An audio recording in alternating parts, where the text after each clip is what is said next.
जय राधे राधे श्याम, जय जय श्री वृंदावन धाम।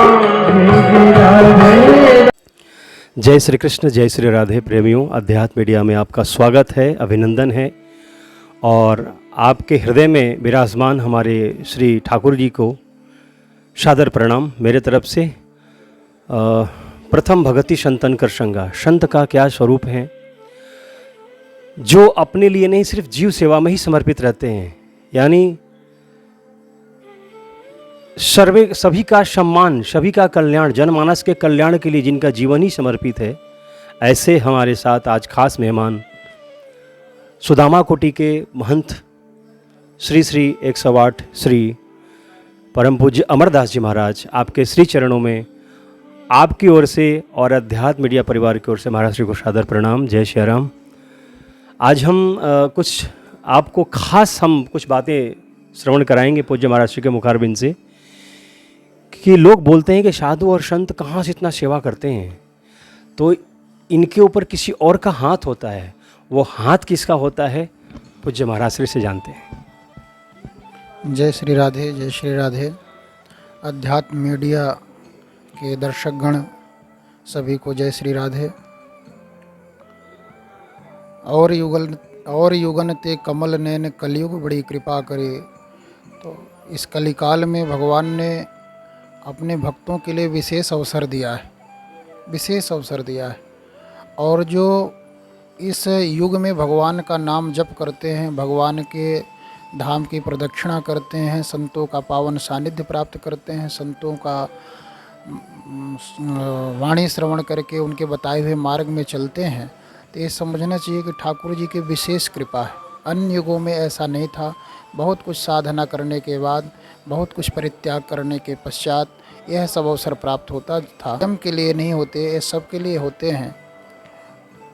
सुदामा कुटी एक ऐसा पवित्र स्थल है जहाँ हर संप्रदाय के, हर पंथ के साधु मिलेंगे और उनका अद्भुत समर्पण, अद्भुत भक्ति, अद्भुत सेवा भक्ति, जनमानस के प्रति उनका जो उदात्त स्वरूप है वह अद्भुत दिखाई देता है। यह अनादिकाल से रास बिहारी सरकार के चरण रज से अवशिष्ट पावन भूमि बंसीवट में सुदामा कुटी प्रतिष्ठित है। अनेक संत हुए हैं यहाँ पर, बड़े बड़े सिद्ध संत आज भी रह रहे हैं, आगे भी हुए हैं। और ठाकुर जी अपना स्वरूप भेजते रहते हैं, अपनी भक्ति भावना को प्रवाहित करने के लिए अनन्य प्रेमी रसिक जन यहाँ वास करते हैं। यह हम लोगों का परम सौभाग्य है, उनके दर्शन करना, उनका आशीर्वाद लेना, उनकी सेवा करना। ये ठाकुर जी विशेष कृपा किए हैं, तब यह सुलभ है। तो अध्यात्म मीडिया की ओर से ये जो संतों का दर्शन, संतों की महिमा श्रवण करने का मिल रहा है, यह इनका अतिशय ठाकुर जी की अनुकंपा है। ठाकुर जी की इन पर विशेष कृपा है, जो आपके यह सेतु बन करके भक्तों को आनंदित आह्लादित करते हैं।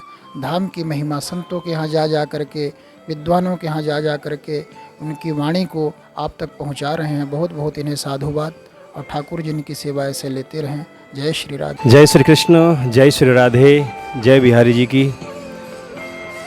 आप सब देख रहे हैं आध्यात्म मीडिया, और आध्यात्म मीडिया को ब्रज के रसिक जनों के, ब्रज के संतों की असीम कृपा प्राप्त हुई है।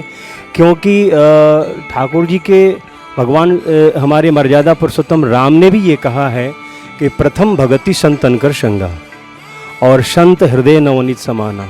अभी हमारे धरती पर अगर ईश्वर के स्वरूप अगर हम देखना चाहें तो वह संत भगवान ही हैं। और ब्रज के, वृंदावन के वृक्ष के मरम न जाने कोई, जहाँ डाल डाल और पात पात श्री राधे राधे होए। आज हम दर्शन कर रहे हैं प्राचीन परंपरा के प्रवाहक हमारे परम पूज्य श्री 1008 श्री नाभा पीठाधीश्वर परम पूज्य, भक्तों को हृदय के जीतने वाले श्री सुतीक्षर दास जी महाराज के पावन श्री चरणों में हम सभी मिलकर के दंडवत और प्रणाम करते हुए, हम आपके दर्शन से ही हमारी न जाने कितने जन्म के पाप कट जाते हैं। ये सत्य है, कटु सत्य है। आज हम पहुँचे हैं महाराज श्री के सानिध्य में, और महाराज श्री से कुछ ऐसा विषय पर हम बात करेंगे जो वैष्णव के लिए, जो संत महिमा के लिए, जो गृहस्थों के लिए क्या परंपरा है और ब्रज का क्या खास होता है महिमा। ब्रज में संत कैसे बनाते हैं अपने श्राद्ध पक्ष में दिनचर्या। परम पूज्य महाराज श्री से श्री चरणों में सादर प्रणाम। सुदामा कुटी एक वो स्थान है जहाँ मेरे भाव में भी आज मैं यही लिखता हूँ कि यहाँ हर पल सुदामा जी आते हैं और अपने मित्र से मिलते हैं। नित्य जीव सेवा, गौ सेवा, साधु सेवा में संलग्न यह स्थान, वास्तव में जब आप वृंदावन आएँ तो सुदामा कुटी जरूर आएँ। महाराज श्री श्राद्ध पक्ष का आरंभ हो चुका है और श्राद्ध पक्ष में ऐसे बहुत सारे दर्शकों का ये भाव है कि हम गृहस्थ हैं, हम तो अपने पितरों का ब्राह्मणों के अनुसार, वैदिक क्रिया के अनुसार हम उसका तर्पण वगैरह करने से पितृ दोष से मुक्त हो जाते हैं। आप सब तो साधु संत में हैं और आपके साथ पितृदोष क्या लगता है कि नहीं लगता? श्री वृंदावन बिहारी लाल की जय, सदगुरुदेव भगवान की जय। पहले तो हम आपको बहुत बहुत धन्यवाद देना चाहता हूँ कि आप अथक प्रयास करके अध्यात्म चैनल के माध्यम से अनेक अनेक संतों का आशीर्वचन, भक्तों का आशीर्वचन और धाम के महिमा का सम्यक ज्ञान इस चैनल के माध्यम से जन जन को आप पहुंचाते हैं। अपना निजी स्वार्थ, निजी काम छोड़ करके हम यहाँ पर समस्त मीडिया समाज जुड़ा हुआ आते हैं लोग, सबकी निष्ठा है। मैं देखता हूँ 10 मिनट का भी परिवार के प्रति भी लोग समय नहीं दे पाते हैं बच्चों के लिए, लेकिन आपका जो दिनचर्या प्रातःकाल से लेकर के सायंकालीन तक, यहाँ तक कि कोई अर्जेंट काम आता है तो रात्रि में भी आप सबको भगना पड़ता है आप आपत्ति काल में, तो आपका संपूर्ण जीवन चैनल के माध्यम से जो भगवान का नाम रूप लीला धाम, धाम का महत्व, नाम का महत्व, संतों का महत्व, ब्रजभूमि का महत्व और सत्य वचन जन जन तक आप पहुंचाते हैं, ये बहुत बड़ी आपकी सेवा है और जन कल्याण सेवा है। सेवा कई प्रकार की होती है, एक तो अन्न की सेवा, प्रसाद की सेवा, जल की सेवा, वस्त्र की सेवा, लेकिन सत्य का ज्ञान करा देना चैनल के माध्यम से जन जन को आशीर्वाद पहुंचाना आप सबकी अथक मेहनत का ही फल है। यही बधाई देना चाहता हूं, मंगल में कामना देना चाहता हूं कि आपका जीवन सुखमय रहे, आप सब बड़ों का सम्मान करें और कर्म ही पूजा मान करके सच्चे दिल से जो भी कर्म करता है वही पूजा के समान हो जाता है। तो सदगृहस्थ का परम धर्म है।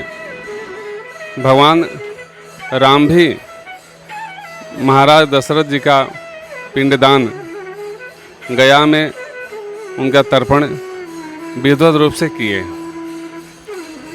भगवान का प्रत्येक कार्य मर्यादित होता है, जगत के हित के लिए होता है, जगत के कल्याण के लिए होता है। उनका प्रत्येक कर्म एक आदर्श वाक्य है। तो जो भी सदगृहस्थ में हैं उनको तो पितरों का तर्पण, पितरों का दोष निवारण, पाठ पूजा जपता हवन इत्यादि ब्रह्म भोजन जरूर कराना चाहिए, क्योंकि अपने प्राचीन काल में आप सब सुनते आए होंगे कि घर के मकान के ऊपर, छत के ऊपर हम पंछियों के लिए पानी रखते थे, कौवा इत्यादि के लिए, पंछी के लिए दाना रखते थे, छत पर रख देते थे। तो हम लोग की मान्यता है कि पितर कौवा तृप्त हो जाते, पंछी तृप्त होते, तो पितर की संतुष्टि होती है। ये तो प्राचीन मान्यता तो है ही है और वैदिक मान्यता भी है पितरों का। इसलिए जिसकी जो सामर्थ्य हो वो भरपूर सेवा पितरों के नाम से करनी चाहिए।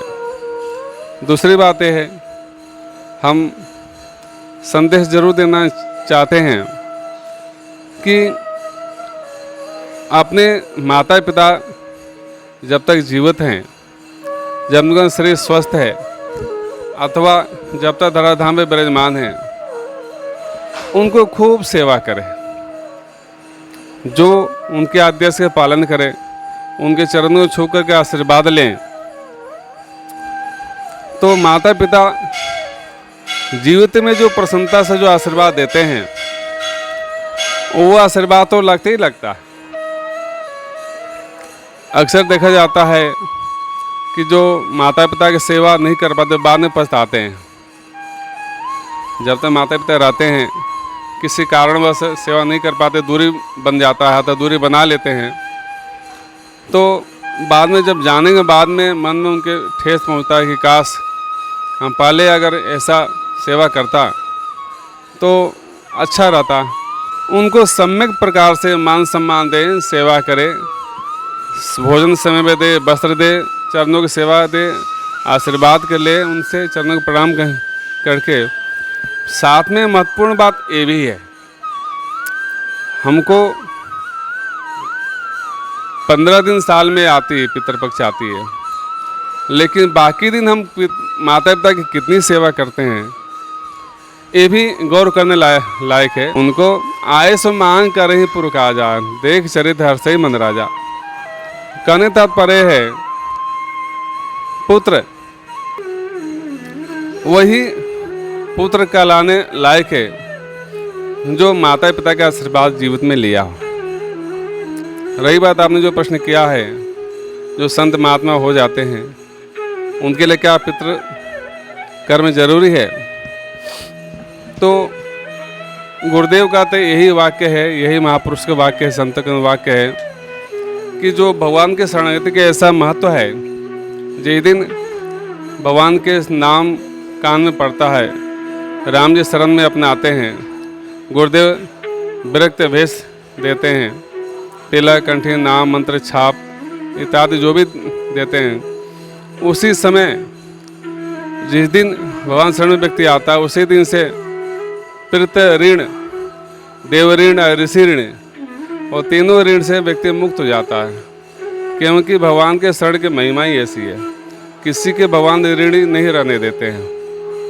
तो उसका कोई आवश्यकता नहीं है कि वो तो विरक्त हो गया है, भगवान के शरण में आ गया है, तो माता पिता के वो तर्पण में जाए न जाए उसका कोई किसी प्रकार के कोई पिंडदान हो या तिथि हो, इस पर आप जैसे जो संत हो जो विरक्त धारण कर लेते हैं, गुरुदेव के द्वारा जो आशीर्वाद दीक्षा प्राप्त हो जाती है, मतलब उसके बाद पितृदोष की तरफ या पितृ सेवा के लिए कोई जरूरी निषिद्ध नहीं। देखिए, भगवान नाम में वो सामर्थ्य है।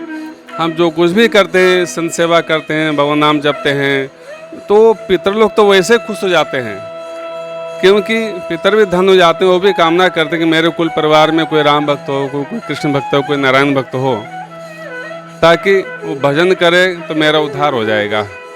तो वो तो थोड़ी सी संतुष्टि होती है पितृपक्ष में जल पानी करण से। लेकिन कोई वैष्णव कोई होता, कोई वृद्ध संत होता उसके परिवार में, तो समझिए उसकी संतुष्टि थोड़े समय के लिए नहीं होती है, वो सीधे भगवान के धाम को चला जाता है नाम के प्रभाव से। तो हम सबका परम दायित्व बनता है कि जब तक हम माता पिता के पास में खूब सेवा करें, और अगर भगवान शरणागति में आ गए, इस मार्ग में आ गए, तो नाम जप करें, भजन करें। क्यों कि इस वेश में अगर भजन नहीं किया तो आकर भी वेश में आना व्यर्थ चला जाता है। नदी किनारे जाकर प्यासा रह गया। इसलिए सब कुछ करते हुए भी भजन की प्रधानता रखें, सेवा की प्रधानता रखें, और जन कल्याण जितनी हो सकता है करें। महाराज श्री, आप प्राचीन परंपरा के प्रवाहक हैं और आप दिव्य और प्राचीन स्थान के अभी आप पीठाधीश्वर हैं, और ब्रज में आप भजनानंदी हैं। खास करके हमारी नज़रों में मेरी व्यक्तिगत ये भाव है कि महाराष्ट्र में मैं जो देखता हूँ वो वास्तव में हर संत भी संत स्वरूप में नहीं मिलता है, क्योंकि संत हृदय नवनीत समाना, नवनीत यानी माखन, मक्खन की तरह जिसका हृदय हो उसी को हम संत कहते हैं। और आप तो बीच भीड़ों में भी हम लोगों को प्यार देते हैं, आशीर्वाद देते हैं, खिलाते पिलाते हैं। तो आप इस गद्दी की गरिमा को, आप ब्रज में हैं तो ब्रज की परंपरा क्या श्राद्ध पक्ष के लिए कुछ अलग होता है? नहीं नहीं, श्राद्ध पक्ष के जो भी सदग्रंथ सबकी एक ही परंपरा है। ब्रज की अलग हो, अयोध्या की अलग हो, हरिद्वार की अलग, ऐसा नहीं है। जो जहाँ है, जिस स्टेज पे है, वो इस पितर पक्ष में सब श्राद्ध करते हैं, करना भी चाहिए। श्री आज भागम भाग के ज़माने में लोगों के पास समय नहीं है, पितृदोष घर घर हो रहे हैं, लोग ये बताते हैं, समय नहीं है, इतना फास्ट लाइफ हो गया कि अपने व्यापार और अपने नौकरी के चक्कर में वो फंस चुके हैं। कम समय में आप पूजनीय हैं, संत हैं, आप भजनानंदी हैं, कम समय में उन गृहस्थों का कैसे आखिर उद्धार हो? क्या करना चाहिए जो कम समय में कुछ कर सके? ऐसा भी देखा जाता है विषम परिस्थिति में कि लोग माता पिता का शरीर शांत होता है तो मुंडन में नहीं कराते हैं, विडंबना है, दुर्भाग्य है उनका। तब उनसे हम क्या आशा कर सकते हैं? एक बाल तक माता पिता के लिए कोई नहीं दे सकता है, बस थोड़ी सी एक थोड़ा सा दोष के लिए थोड़ा वो कुछ लोग तो वो भी नहीं कराते, हमने प्रत्यक्ष देखा है। तो उनसे हम आशा नहीं कर सकते। जो संतोष जुड़े, जो अपने धर्म से जुड़े हैं, जो संस्कार से जुड़े हैं, तो उनसे तो हम आशा कर सकते हैं। लेकिन जो माता पिता कभी जीवन में कभी सम्मान नहीं दिए, कभी प्रणाम तक नहीं किए, उनको सीधे वृद्धाश्रम में लोग डाल आते हैं, तो हम उनसे आशा क्या कर सकते हैं? हम यही भगवान से प्रार्थना करते, भगवान उनको सद्बुद्धि दे और अपने धर्म में माता पिता प्रति निष्ठा हो, गुरुओं प्रति निष्ठा हो, धर्म में निष्ठा हो। हम भगवान से प्रार्थना कर सकते हैं। बहुत बहुत आभार, चरण वंदन, सादर प्रणाम। इतने बहुमूल्य समय में आपने आध्यात्म मीडिया के सभी दर्शकों को गुरुदेव आपने आशीर्वाद दिया है और भी कई संतों के आशीर्वाद आप सबको नित्य मिलता रहेगा। लेकिन आध्यात्म मीडिया एक ऐसा चैनल जो प्राचीन पौराणिक old historical place lord Krishna and Radha Rani का हम दर्शन कराते हैं, संत स्वरूप का दर्शन कराते हैं, जिनके दर्शन मात्र से हम जीवों का कल्याण हो जाता है। तो आप सब अभी परम पूज्य प्रातः स्मरणीय श्री श्री 1008 श्री नाभा पीठाधीश्वर श्री सुतीक्षण दास जी महाराज का आपने वचनामृत का पान किया है। और मैं बस लास्ट में कहते कहते ये चलूँगा कि मैं भक्तन को दास भगत मेरे मुकुटमणि, भक्ति भक्त भगवंत गुरु चतुर नाम बपु एक, तिनके पद वंदन किए नासत विघ्न अनेक। सुदामा कुटी से मैं कन्हैया पांडे, अध्यात्म media camera person Saurabh Mishra के साथ फिर मिलेंगे नए दर्शन और नई जानकारियाँ लेकर के। तब तक आप इंतजार कीजिए। राधे राधे।